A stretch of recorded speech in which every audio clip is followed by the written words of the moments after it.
Welcome to the Microscopists, a bite-sized bio podcast, hosted by Peter O'Toole, sponsored by Zeiss Microscopy. Today on the Microscopists. Today on the Microscopists, I'm joined by Michael Albiez, CEO of Carl Zeiss Research Microscopy Solutions, and he talks about the challenges of bringing together different types of microscopists. People working on electron microscopy and light microscopy, their background is completely different. And if you want to really integrate them, that takes quite some time. And I underestimated the time it took. He shares what it was like for Zeiss Microscopists themselves to receive the German Future Prize on the national TV. All my family watched it and everyone. So you normally don't have such a reach with such a kind of a niche, still a niche technology, right? And he talks about playing guitar and piano in a jazz trio. The other two of the band they are professional musicians now. I'm the only one who didn't make it. All in this episode of the Microscopists.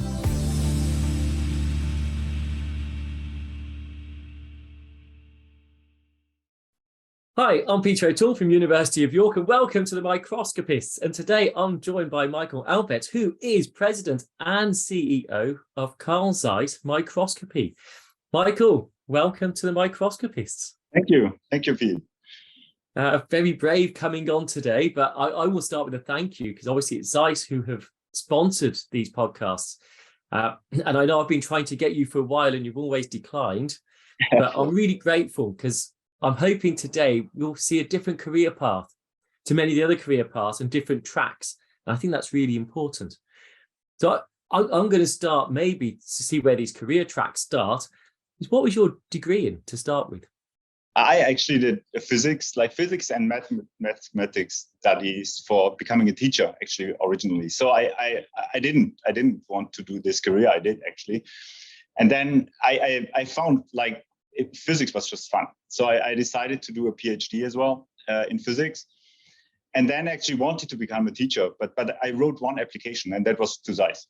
So I thought, let's just try it because it was a positive interview, and then I started with Zeiss, always with not the target, but being open to go back to school at some point. But yeah, things changed, and now I'm here. I'm very happy to have this career in Zeiss because I'm probably having one of the best, jobs in Zeiss for sure. Well, this week I guess was a highlight. So I'm aware that this week was obviously the big technology awards in Germany.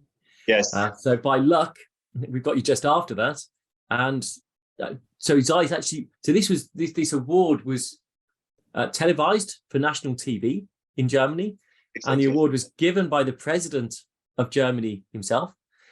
And there were three teams. So from the record, the three teams were very diverse in what they were doing. So it went from storage of energy for powering cars and using nighttime energy and daytime energy and using that through to, I think it was the lattice light sheet 7. Exactly. So this is a future award. They call it a future award. It's not just technology, but it's, technologies that have potential to help society to progress. Yeah, it was actually extremely, extremely funny there. Yeah. It's really nice. And so just tell us who won. Obviously, we did. No, not obviously. I mean, Zeiss won already 2 years back at that time with the EUV technology, for producing semiconductor chips. That was really strong, actually. And last time was BioNTech with a vaccine for COVID. So this time we went there again, and we didn't have, we didn't think we win, but at the end we made it. It was really a great event. Yeah, and thanks for coming over to Berlin as well and celebrating with us.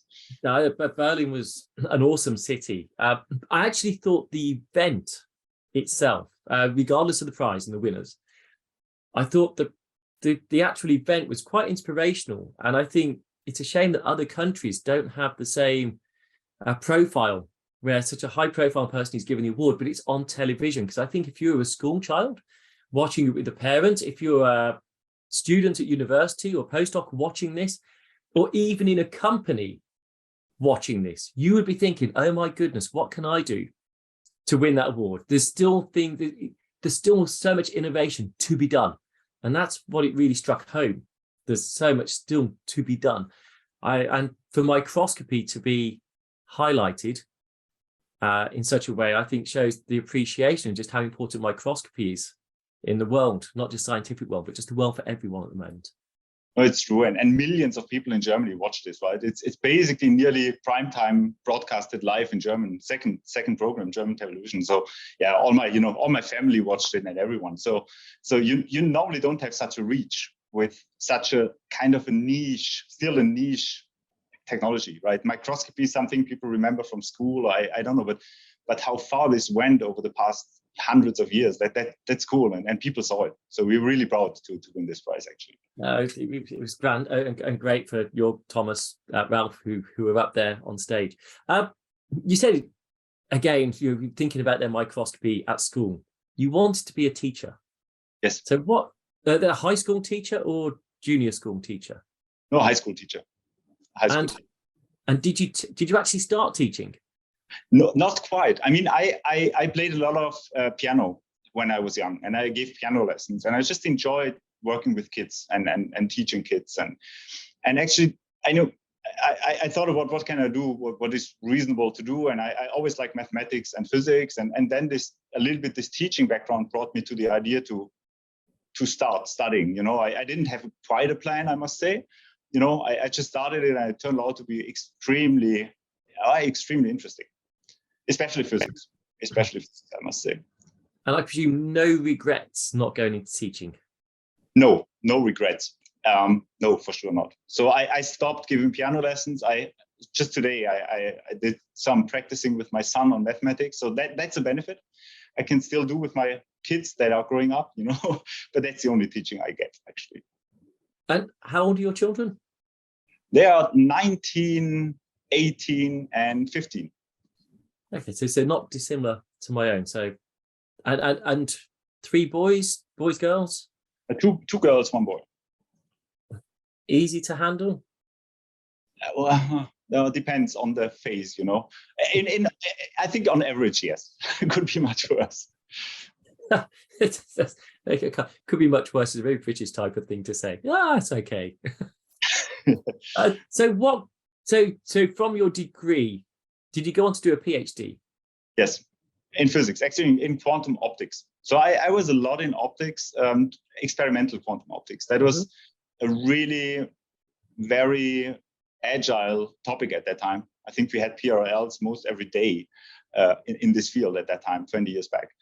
Yeah, I have this PhD in physics, and then I also did an MBA like 10 years ago to get a little bit more an overview over all these business and administration topics. So from your PhD, you throw in a job CV or a job application to Zeiss and one interview, and you got the job. What was the job that you started with? This was actually an R&D engineer for electron microscopes. So this was in Oberkochen in southern Germany. And they were looking for someone developing a new optical concept for an electron microscope at that time. That finally turned out to be what we called the Merlin, was the product name. Okay. That was actually my product. That was the first thing I did. So scanning electron microscopes? Yes, scanning electron microscopes. Had they finished doing transmission when you started at Zeiss? No. That was 5 years later, roughly, or 7 years later. Okay. And the Merlin's still going? It's now called Gemini SAM 460. So there is like several product cares, but the column that I developed is still going, yes. Okay. So if you could choose between light microscopes or electron microscopes, which would be your favorite? Oh, no. That's not a question I will answer. After electron microscopy, I moved to Jena and took care of the light microscopy things. Topics, because I wanted to get a broader perspective, and my background is more in electron microscopy, but I think like life sciences versus material sciences and light microscopy versus electron microscopy, I cannot say which one I prefer, really. I prefer correlative microscopy. Maybe that's the right answer. No, I was waiting for that to bring in the correlative. Little snow I was there. So how did you go from being to the R&D engineering side? How did you move into the management side? I would say the regular way, in a sense that I did project leader for some time. So bigger projects, developing full instruments with various disciplines, and then you get to know how it works and how to work with people, and then 2 years later I got a group leadership, and from then it just progressed. In Zeiss it's actually you can go from technical to management ladder, and whatever you find or your superiors find is more suitable, you can change. And I changed from more technical to more management, and now only management, of course, or leadership, a different phase. But I really enjoyed having this background, the technical background, because microscopy is so deep. It's so, I mean, it's a very old kind of technology, but there is still so much innovation, and to keep up with the ideas and innovation and new modalities and stuff, I think it's good to have this background. Do you miss not the R being actually doing the R&D side? Not quite, because I sit into project reviews. Like the lattice light is a good example. That was an ADD project, and we had reviews all the time, because these more risky projects, they get attention up to my level, because you always decide, do we still fund it? How do we progress? So actually, I don't quite miss it. I'm in a lab quite often with my people and look at the new innovations very early on to get a feeling. I still feel part of the team pretty much. I should have got one of them to come and talk to see how much.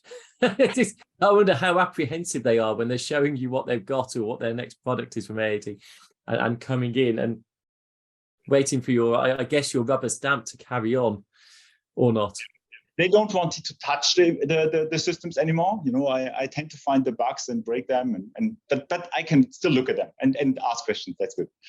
So you're a good beta tester. Yeah, alpha minus. I don't know how it's called. Prototype test. So very early on to that side of it then. So the awards evening was really good. How and the winning from that. How important is that type of thing for the team internally? I think the big importance, externally is really nice, because you can be so proud because it's broadcast. It has very big attention in Germany. It's very important or visible for Zeiss as well, not just microscopy, but Zeiss won the prize actually, right? We are one company. For the team, it's even more important, especially for internal purposes. This just puts this effort these people did right in the center of what people see. And I just posted it on LinkedIn the next morning, and so many people just responded, great, and that's a great product. It's a lot of pride for the people. So these people actually win this thing personally, right? The team wins it. It's not the company, it's the team that wins the prize. So the drinks next time we see them are on them. Yeah. They won the prize, right? They have a budget now. Maybe they should pay a drink for the others. Let's see how this works. So you wanted to be a teacher, or you got into a degree. If I take you further back to when you were younger than your current children, so maybe the age of 10, when you first start to get an awareness that you may want a job in the future, what was the first job that you can recall wanting to do? Like musician. I was always into music, and my father was heading music school. So I basically grew up somehow between school, football, and music somehow. So this was really something I actually thought about, but it's really super tough. I mean, the competition is extremely tough, and you have to really be completely into it. So that was the first thing, probably. And so that was piano you were playing then? Yes, piano and guitar. Yeah. Okay. And so when did you decide not to pursue a career, and when did you decide that maths physics was the way to go? Maths physics probably when I was 16, 17. Because at that time I decided, for the subject to be part of my final exam. So it was clear that will be important, and I like these topics. When did I decide to become a teacher? Really, probably we have 1 year after, or at that time we had 1 year after school where you had to do a social job, and you have a lot of time think about things. And that was the time when I decided I'll do this. I'll start with this. It is quite different going from the arts to the sciences as a career? It's quite a big shift. Yeah, not so much. There is so many scientists playing really well playing instruments. So there is something to this, right? You know, left and right side of the brain, and mathematical and artist. So I'm actually into music. Like paintings is not so much my thing. Yeah. It's really more music. Well, I remember talking to Petra Schwiller, and actually she sent a picture of all the different instruments that she could play, which was nuts. Yeah. Absolutely crazy, just the amount of different instruments that she could play. So did I hear right that you used to play the piano and guitar in a band? Yes, that's true. I used to play in mainly in a small jazz band. And yeah, that was actually fun. Yeah, that was good. Like a small jazz trio was the main thing, but we also had like played a little bit like dance music and but that was the main thing. And the other two of the band they are professional musicians now. I'm the only one who didn't make it at the end. Yeah, I bet you're probably doing better career-wise, because you say it's a very hard gig being in the music industry. Yeah, absolutely. Yeah. I'm just thinking because Elmi has quite often has a live band on the final night, and well, no. Dance music. Dance music. That was really quick. No. Oh, I'll tell you what, with the winnings and the drinks, I'll ask you after a few drinks and see if we can get there. That goes better, yeah, probably. So can I ask, have you had any inspirations in your life? Who has inspired you at different stages of your career? You know, when I did my PhD, it was actually my professor. He was from Austria. He was a very young professor, extremely energetic. I don't know how many nights we spent in the lab during my PhD, because we basically could only measure during the night. You know, because these Bose-Einstein condensates, which I did, are extremely sensitive to everything around you. If there is a bus driving or something, it's just disturbing the experiment. So that was really inspiring, because he had so much energy that was just incredible. Now, when I look further, I think now it's more people who have a very special kind of approach to leadership, or maybe even followership. You know, leadership is one thing, but people who really make others follow are people that I'm inspired by. That's really interesting how some people are extremely great in this. And any notable people? You know, as I said, I mean, Markus Oberthaler was the guy at the university. He's in Heidelberg, still on a similar subject and doing his research and science. Here, I wouldn't say one. I mean, in Zeiss there is really a lot of great people that very different kind of leadership styles, also different cultures in the different parts of the business, and it's actually really. It's really interesting to look at all these and learn from different kind of skills and people. So that's actually something that's worth touching on, because you probably have a unique perspective and understanding, actually, which not everyone is able to see or appreciate. The difference between not light and electron microscopies, that's not so different. The difference between life scientists and material scientists, the way they operate, what they expect from instruments, the way you sell instruments to these two different camps. Actually, from my experience and seeing how they interact, even at a scientific conference level, they are very, very different. Stereotyping, obviously. But how have you found that? There is quite some difference, I would say. I see more difference, of course, between like scientists and in university or academia generally, and scientists in industry. This is really shockingly different. So the people have a very similar degree, but the way you're talking to them and what convinces them is so super, super different. So normally, I would say as Zeiss, we are talking, if you're talking universities, we are talking to really people who understand what they are doing and who are really into microscopy most of the time. So and they are extremely well informed. in all different, all different categories. I think there is not such a big difference between materials and life science.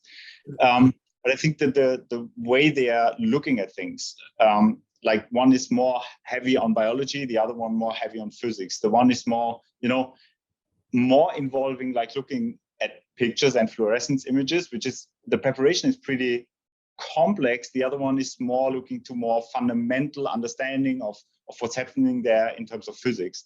So I think that the discussions are just different. But the level of, level of knowledge in microscopy is immense. It's really immense. And that's why our salespeople, if they want to talk to these customers, it's actually one of the toughest jobs you can have, right? You have such a broad portfolio, and those customers they know everything about what they want to have.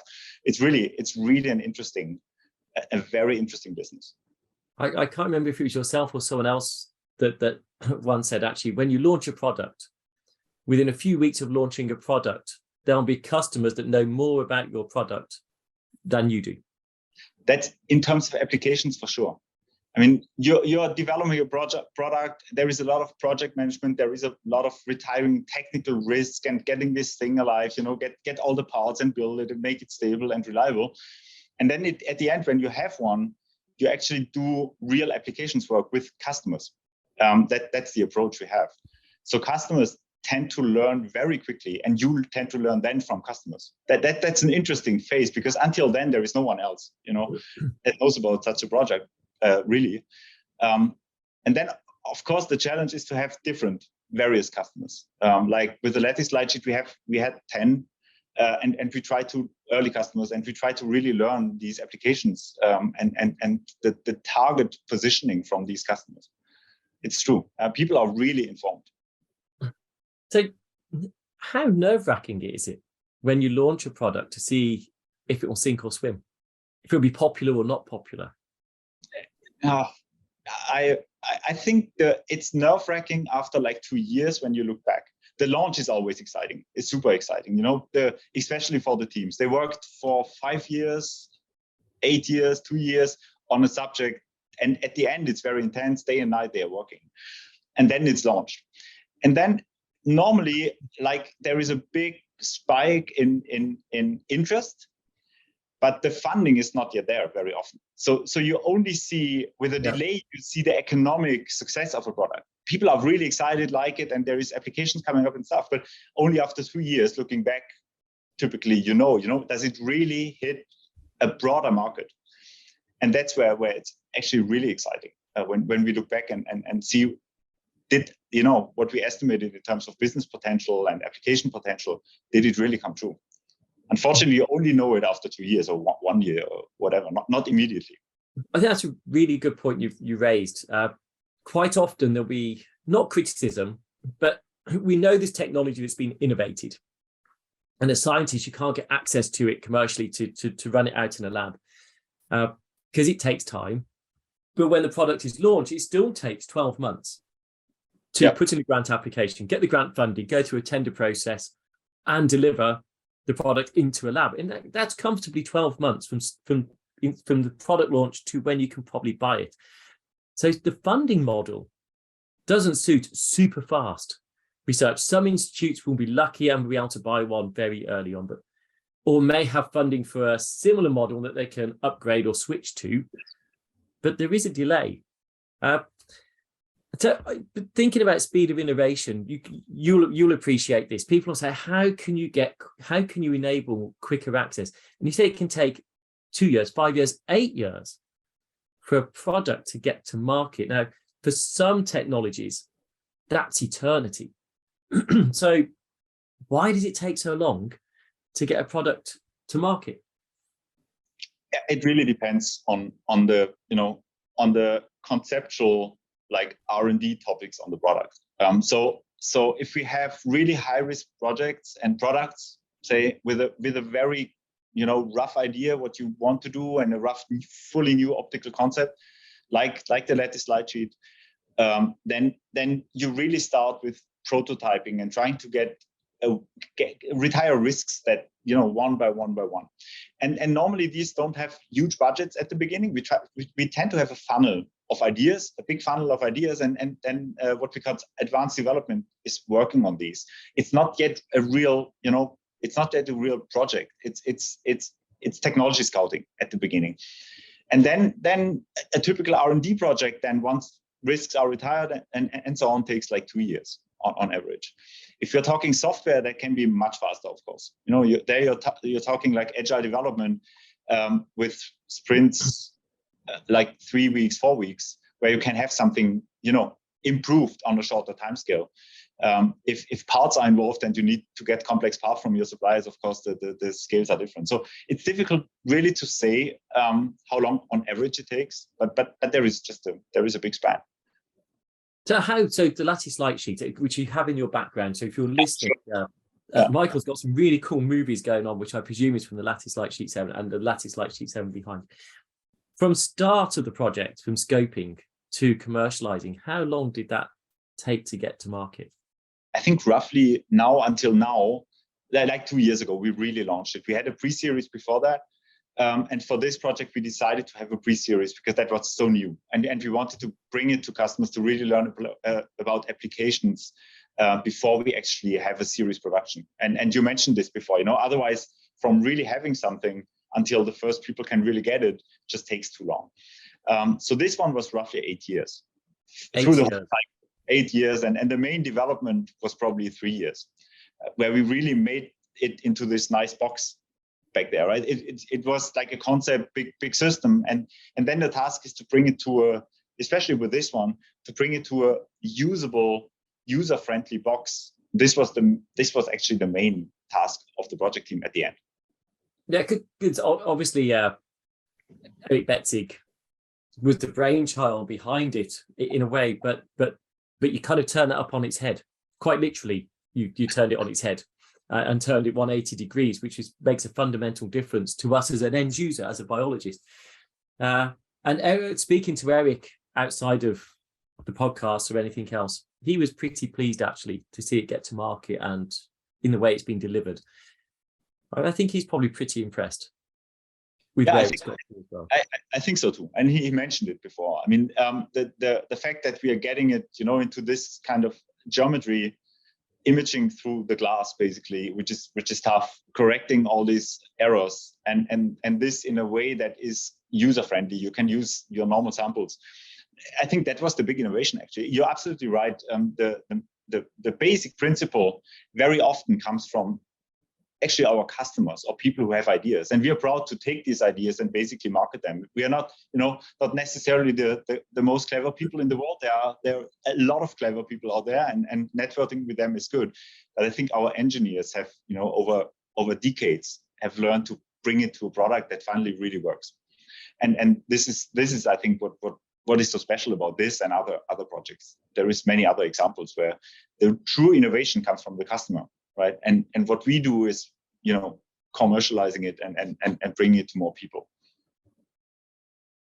And I think that's really, it is the commercialization that makes it accessible to us, which is really important as end users, and that's why Eric was quite happy to hand it over, because it needs to be commercialized to have an impact across the world, across all the science labs that can get access to it, which is so important to it. So I'm going to change tack a little bit. It must be exciting, it must be very intense during those sprints and so forth. What do you do in your spare time? No, I mentioned I have 3 kids, right? And I really enjoy being out with, at concerts or whatever. I do some sports, I do cycling, and I enjoy doing kite surfing. And unfortunately, you can't do this all the time. But that's really something I actually really like. Yeah, that's actually on the Baltic Sea. That was last year. This picture looks nuts. So this is a picture of a few kite surfers and one in the foreground. Is that you? That's my son. It's actually not me. He's more crazy than I am nowadays. But that's my son. He started it 2 years ago or so. So I really enjoy spending time, with the kids and or with the family generally. We also like to go camping, like on weekends. We really like to go out and spend the time somewhere, not far away, just half an hour drive, a night or two, somewhere out there is something that really helps us relax, or helps me relax as well. So Michael, is this all 5 of you going camping? Not always. No, the kids are grown up, right? So typically we are 3 or 4. Because you sent me a picture of the coolest camper van, and these. So in the UK, these are really trendy and quite cool. I had a really boring caravan compared to the camper van, and this. What's this? It's tiny. This is really, actually, that's really tiny. That's a trailer for the camper van. You can only fit 2 people sleeping in the camper van. That's already, 1.20 meters. You need to like the other person if you're sleeping in there, I would say. So we decided to have this trailer, but the trailer cannot be really heavy for this camper van. You can only pull like 200 kilograms roughly. And we just found in Germany, we found a company that does like kits. You can buy these kits, and it's a company actually, normally they're doing water slides for pools. And it's the same casting technology they are using to do this thing. And then they supply you a big kit. You work for, I don't know, 2 weeks, and then you get it certified and you can use it. It's another 1.20 meters. So you can fit, I can fit 4 people now without the tent. So you built? Yes. The mini caravan. Yeah, you have to build it. Yeah, and I also spent quite some time in trying to repair the other thing there. Trying to repair the camper van. It's tough to find people who know the technology still. It's really simple. Once you work your way into it, it's not difficult to repair it. And I have some friends, who have similar cars, like Beetles, exactly the same technology, and we help each other. I can see the engineering background coming to use. They are super cool though. Yeah. And so you go away for just into the countryside, or do you have any particular area? Is it to go kite surfing, or do you take it to go walking, cycling? Where's your sort of target area that you go to? It's just going out, it's just we really like to, leave the normal environment and just go out into nature or like a camping place somewhere. Just for walking, normally just for walking, because kite surfing is difficult. You have to drive at least an hour from where I live, and there is not a lot of wind. So you have to be really lucky if you can combine it. The car only goes maybe 70 kilometers an hour, which is 40 miles. So it's not so fast. So the range is not so big. Okay, so moving sideways again, we talked about your inspirations. Well, have you had any really challenging times at work? What's been the most challenging time in your career to date? To date is not the right, that suggests you're going to get really big challenges up front. What has been the most challenging time you've ever encountered? I hope there will be more challenging up front. So the biggest one actually was when we combined light microscopy and electron microscopy like 10 years ago, a little bit more maybe. And these were completely different siloed like parts of the company. Not in one business unit. And this was a big challenge in terms of culture to bring these two together. They mentioned before, like material scientists and life scientists, people working on electron microscopy and light microscopy, their background is completely different. And if you want to really integrate them, that takes quite some time. And I underestimated the time it took. And then what came along with it was, of course, a little bit of a restructuring internally. So we moved like production sites, because we had several production sites, too many actually. So we had to find new jobs for people all within Zeiss. But these kind of things are tough. Change processes are really tough for people. But finally, I think we are through it since quite some years, and now it's going upwards again. But it was the right thing to do, and it was only a positive thing to do this combination, but every change takes some time. And that's what I really learned there. It takes, at least 2-3 years until, you're really accommodating to a bigger change. When did you have any doubts at any point that this was the right thing to be doing? No, not really. Because, we were talking about correlative microscopy for quite some time in customer wear. And if you don't really bring the teams together into one environment, having the shared targets, the same kind of leadership, the same processes, you will not be able on the longer run to really combine technologies for better imaging at the end, or access to new applications. So that was the driver. That was always the driver. At the beginning, people had a little bit problem with it because the amount of correlative microscopy compared to just life sciences or just electron and just light microscopy was really low. But only now we can actually grow because we are putting everything on one software platform, that you have these targets, bringing everything into one system so it can be used simultaneously. So I never doubted that it was, that it was right, but there is always felt like winners and losers in such a thing. People need to, change jobs or change locations, or it's always tough. I think looking back, most of the people would say it was, of course, it was the right thing at that time. Maybe they would have said differently. So actually, for the listener, this is probably worth knowing. How many staff are employed in Zeiss Microscopy, and how many was? Yeah, roughly 3,000 in microscopy worldwide. So the businesses at Zeiss are basically set up as fully responsible entities, and they have like everything from R&D production, and then especially also the representatives in all the countries, which we call sales and service companies. Mm-hmm. So all these people are roughly 3,000 people in microscopy. So you can see that making change is never going to be easy when you've got to keep 3,000 people feeling unthreatened. Because I'd imagine some people must have felt quite threatened at the time. Yeah. No, it's not easy. And sometimes you don't even have a sense for who has a hard time with this and who doesn't have a hard time. It's not always the people who obviously are threatened or might feel threatened. It's also people who are just, they just cannot cope with change. Even if it's a small change, if in sales, for example, you just get a broader portfolio, I think you should say it's great, right? If you combine those two technologies. On the other hand, it's a lot to learn. You have to talk to customers that are of a very different kind, and they know maybe more than you do at the beginning. So yeah, it's actually not so easy to find out who might be threatened or who might feel threatened. You have to be extremely close to the people in order to find this out and not lose the people. Even in a what you might consider a small change. That one was a big one, but we had small ones as well, where you sometimes may think, okay, that cannot be so tough, but for some people it actually really is.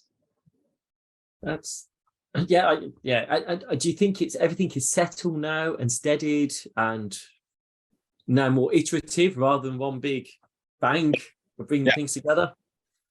Exactly, and you saw it with COVID as well. It was interesting how people reacted to COVID, to complete change within days, changing the work environment, working from home. Of course, that's for some it's tough to accommodate. Others feel like winners of such a situation. So yeah, it's always so it's a leadership task, big one. So you're a big international company. We read about big international companies in newspapers and about how some companies have remained as a mix of hybrid working from home, working in the office.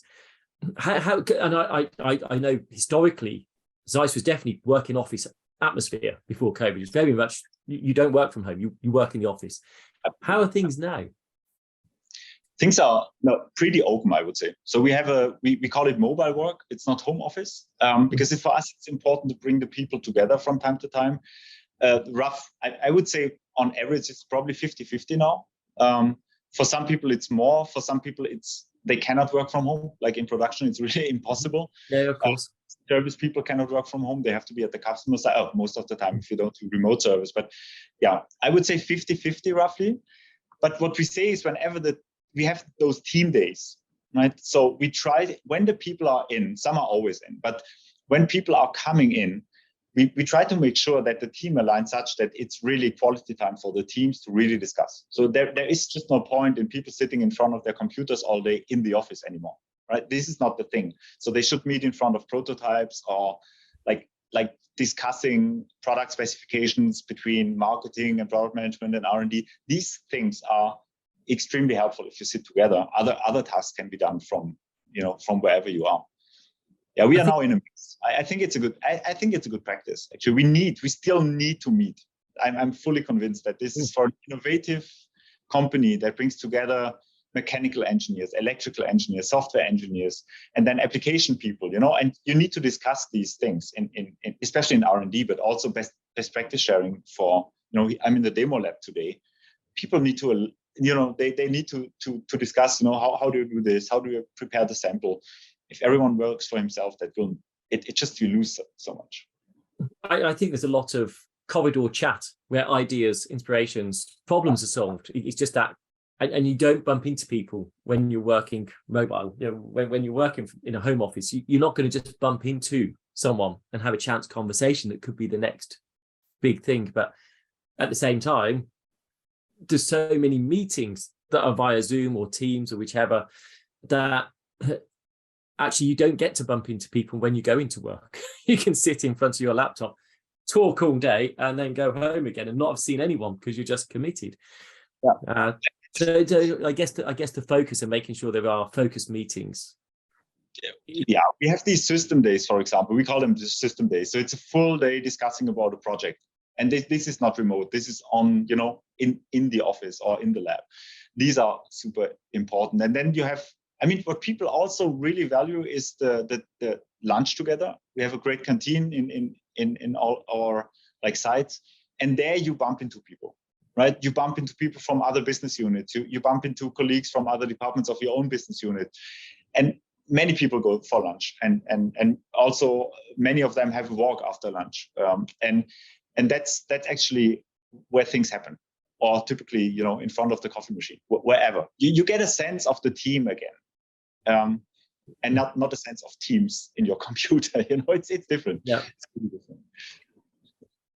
So moving from challenging times, making things, what has been probably the best time, the highlights of your career so far? No, it's really, the highlights are always if you accomplish something with your team. My job, at least now my job, is to try to give vision, to generate a multi-year vision for the company. And then the highlight, if I feel if things, people are walking into one direction, understand what the strategy is about, and then you have these small successes getting you on your way. Those are the small, not super big highlights, but those are the most important highlights I have basically every day. The biggest highlight as such, it's difficult to say. Last week was great. That was the most visible highlight I had in my career, actually, or we had as a team microscopy in Zeiss. There is so many highlights. That's a good thing about my job, actually. Many highlights. We won't worry about the lowlights. Okay, so maybe another. Okay, what has been the most fun time? Is that through your undergraduate, your PhD, when you were R&Ding? Now, if you could relive 1 year, Groundhog Day, time and time and time again, what was the most sort of enjoyable time?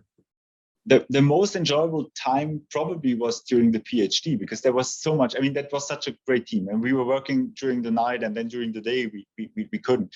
And I think the biggest highlight was we had to move our experiments from Konstanz to Heidelberg, because my professor, he moved to Heidelberg. So we disassembled the whole optical table, 2 optical tables of optics, put it into boxes, bring it up again. And the first time we had this Bose-Einstein condensate again, after a few stupid mistakes. We put in some optical modules the wrong way, and you would never find it. That was just amazing. So we only lost 3 months moving. That was a super highlight. That's pretty efficient. Yeah.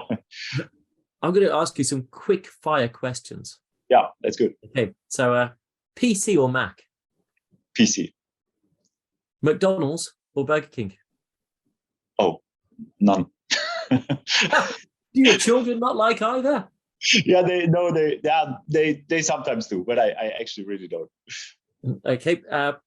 If you were to a conference, yes, or if you were to be taken, if you've gone somewhere and they take you out for dinner, what would be the best food that they could put in front of you? Local food, wherever I am. I always ask for local food. Okay. You haven't done much in Britain then.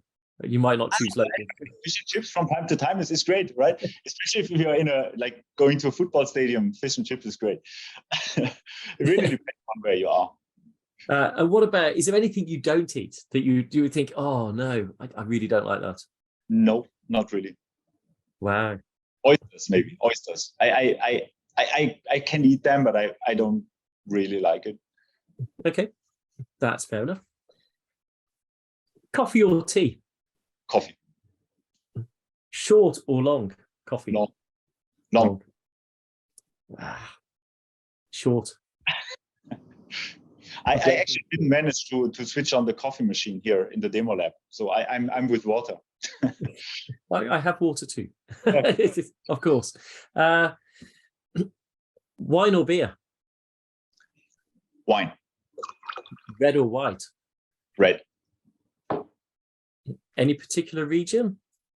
Grape? Style? Rioja. Okay. That's a good choice. Chocolate or cheese? Cheese.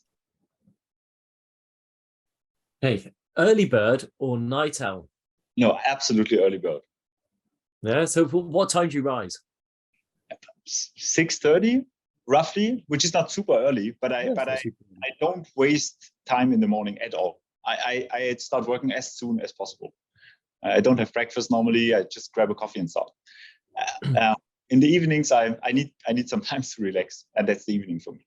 It's not the morning. So in the evening when you're relaxing, do you watch TV? Do you read a book?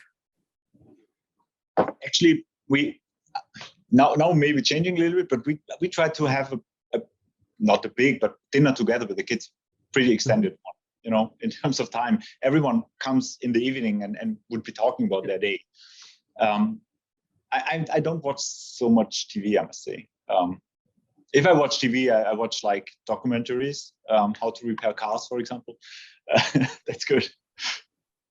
And what about, do you read books? I do. Yes, I do. But not super. I mean, I like to read like leadership books a lot, like with the pretty deep content. From time to time, I read other books as well. But again, I try to go out more. I try to move. When I have time, I try to move. That's important for me. So when do you said you go cycling for fitness and stuff. When do you, is that evenings you go cycling? Yeah, evenings or weekends. It really depends. If in summertime, when it's bright until 10, sometimes in the evenings, otherwise weekends. Or to work. So staying on books and TV, what's your favorite film? You may love it. It's Life of Brian. It was always fun. It's so funny. I love it. My kids can't hear the jokes anymore. I really like it. Yeah, I watched it. We have Chris Guerin. You may know Chris Guerin. He came over and we watched Life of Brian together. And yeah, I think the children struggle with the humor. Yes, absolutely. The first and second time, at least, they get used to it. Third and fourth time, but yeah. I think you've got to be the right age. I think I was probably 17, 18 the first time I watched it. And yeah, I thought it was a great film at the time. So Life of Brian was an excellent choice. Star Wars or Star Trek? Oh, Star Wars. But I'm not really into it. Not more big on it. More my son. And do you have a favorite Christmas film? Yeah, actually Dinner for One. And it's not Christmas. That's not. I don't have a favorite Christmas film. No, I don't. Dinner for One? Yeah, that's like yes. New Year's. English. It's an English thing, yes? Yes, it is. But in Germany, everyone looks it and watches it. Yeah, and no one in Britain's ever seen it, I don't think. Really? I didn't know. It's not a thing over here at all. No, but we know it's a big thing in Germany. Every New Year's Eve, every hour you can watch it on television. I'm not. Yeah, I don't even. I need to look up how to even watch it. Yeah, you probably. Yeah, no, I do need to have a look because, yeah, as you say, everyone in Germany, it's a big thing, not a big thing over here. I didn't know. Moving back into other things, we've talked a lot about obviously the career, wanting to be a teacher, going into Zeiss. But did I also read that you had your own company? You founded your own company at one point. Yeah, that was when I was still at school. I designed and built speaker cabinets for like PA systems, like for bands, right? We needed one, and my uncle actually had a company that design speakers, and I got some speakers from him, and then got some software from him, and then started to build my own ones. But I just did this for 3 or 4 years. I stopped it when I was into my studies at some point. And you were selling that to other bands or other pubs or other bands, other like public rooms or discos or these kind of things. Yeah. And was that pocket money or was it a serious income? It could have been a serious income if I would have invested more time. I just did 1 a month or so, just to limit the effort. And I didn't do any marketing. So what came, and what didn't come. I just, maybe I did like 15, 20 pairs of maybe 30 systems installations. So you had the PA. You should have teamed up with Scott Fraser, who makes his own home amplifiers. Oh, he does amplifiers. Oh, that's cool. I do the more the back end stuff. That's good. Yeah. So to combine it, it could be quite good. Yeah. You also mentioned that you enjoy soccer. So you sent me this image. Yeah, exactly. That was what is where are you here? This is huge stadium. No, I mean that's the biggest stadium. That's Barcelona. That was last year on our. We actually did a camper trip down to Spain for 2 weeks, and Barcelona was the most southern point we were, and I went to the stadium with my son. It was cool. 100,000 people, completely crazy. Normally, I'm in a small stadium, which is very close to my hometown. It's Heidenheim. It's a second German league, probably 10 times smaller than that, but still a lot of fun. Is it all your sons that watch it? Is it a family thing, or just 1 or 2 of your sons? I have 1 son. Actually, sometimes my daughters join as well. But this is more with my son, with my daughters, I more go into like concerts. That's more the thing for them, And what sort of concerts? Everything. No, really everything from jazz to classics, hip hop. I love hip hop. Everything. There is nothing we don't try. We always say it's better in any concert. It's better than on the sofa at home. Always. So I presume, if you're going to hip hop and dance and stuff like that, then you must be standing up and moving and dancing. Yes, I do, but I'm not good. I'm really not good in this, but I get up and move. Yes. So again, at Elmi, when we have the live band, everyone gets up and dances. Okay, so, I see. Maybe I should come next time and get it. We have to get you up there at some point. I've lost. So you also said you have. Oh my goodness! I shouldn't have just flicked that picture because that just makes it look like I've got really weird ears. Oh yes. You also have. Yeah, that's our dog. We have her since 4 years, and I actually spent quite some time walking. And she's always a good excuse to go out and have a longer walk. That's really good. It really brings more activity into your life at all, I must say. I just can't believe that just, yeah. that was a bad positioning for me to be sitting up when I put that picture on. So do you walk the dog in the morning as well as the evening, or just the evening? Normally, when I'm not traveling, I try to do it in the morning. So when I get up, go out, take a cup of coffee, and if there is not a really early appointment, I do it in the morning. In the evening, normally there is no time. Okay, so coming back into work and the work environment, is there anything that frustrates you that you wish it not frustrates you because it's something that can't happen, but is there any processes that frustrate you at work that you wish didn't exist but have to exist? I'm not sure they have to exist. I mean, in such a bigger company, you have a lot of course, processes, like from R&D process to everything. And sometimes if people, complain that the process is holding them back, although the process should just be something that should help them, it frustrates me, honestly. And we are trying to streamline these, and we have, I don't know how many versions of the R&D process we had. just to try to make sure that you can capture small projects that have a big burden on such a process, and big projects that actually are, for example, like processes that need FDA certification, that much different kind of documentation. And these things really frustrate me. If you hold back innovation for processes that are not important, but that are not efficient, let's put it that way. Yeah. Something that's, and that happens from time to time. And sometimes you are in a tunnel and you don't even see it any longer, and then looking back and people tell you that could have been like a year earlier.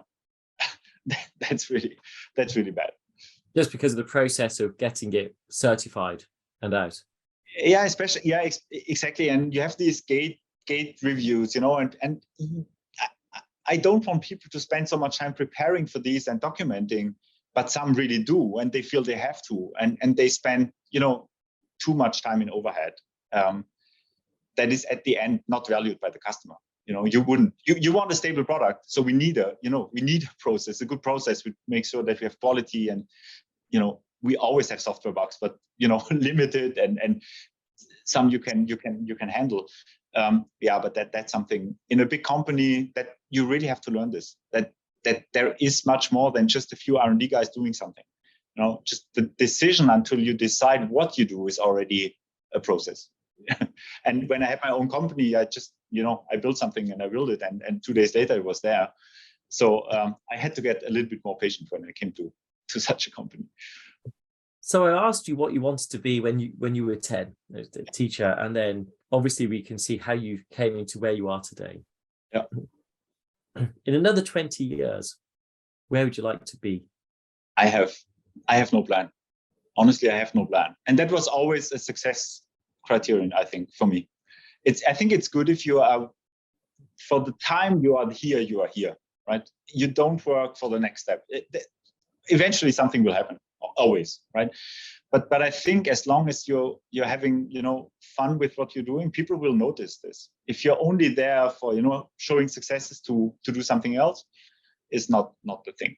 So I'm enjoying actually what I do. I actually always enjoyed what I did. And I do it until a new kind of challenge comes up. So I really have no plans.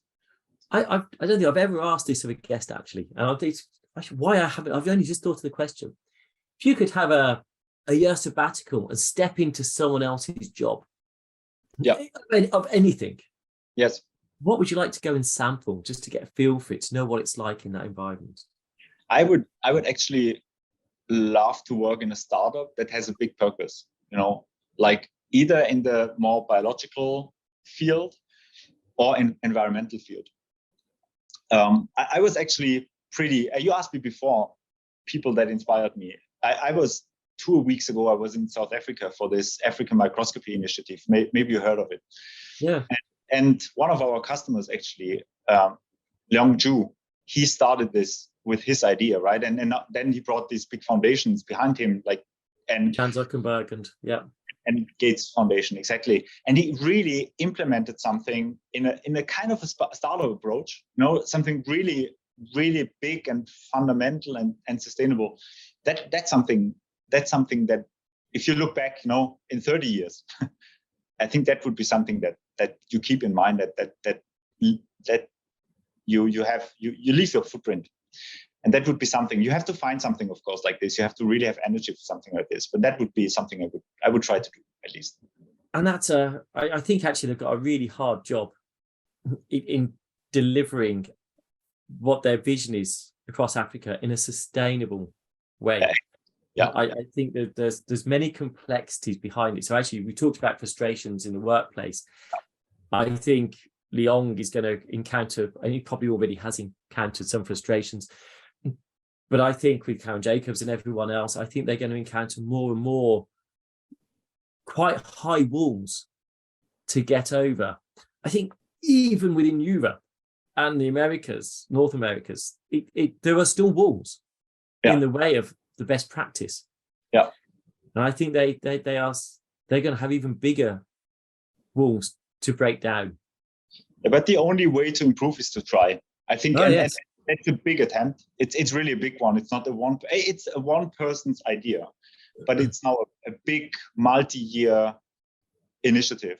And we are really happy to support this. We will install instruments at remote sites as well, like demo equipment, which has been used, or customer equipment. Actually, sometimes customer feedback equipment, we will put it free of charge and service it and install it, and try to give access. And I think if there is a few successes in other parts of Africa. I mean, South Africa is strong, but then no matter where you look, it's really not strong from a scientific perspective. And if you can do small steps, I think that's already something. I mean, they cannot solve their own problems, and scientifically they could, if we just make it attractive for them to stay in Africa, the good people as well. Yeah, and attract good people into it's true, Africa. And we only have to look at the likes of China and India. Actually, one way is to actually attract good scientists in, and that then develops that culture of top science and attracts top science and more funding, and then becomes more sustainable. So I think it's a great initiative. We'll do a lot to support it. It's important. We are very nearly up to time, and there's one area we haven't touched on. And I usually ask, where do you see the future going?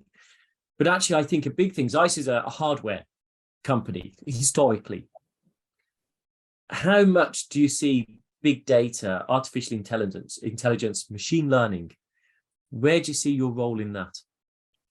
It's actually big, and the transformation is ongoing, right? If you look back 5 years, 6 years, 7 years, we were extremely hardware. You say hardware heavy in terms of R&D as well.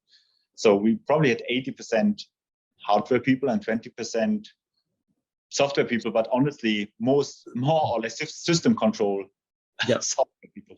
We are switching to 50-50. That's the goal. Everyone knows this, because it's so important, especially with instruments that are, they are providing more and more data, and nobody can look at this data.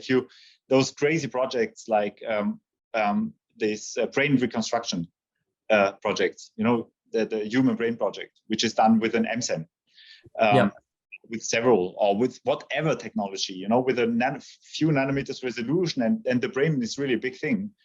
And then you want to find all the links. So no one can do this. So this is, first of all, throwing away the data you don't need is, I think, the first challenge. And you need a lot of intelligence for this as well, because storing too much data is just not helping. And then evaluating, like using artificial intelligence to evaluate these images is extremely important.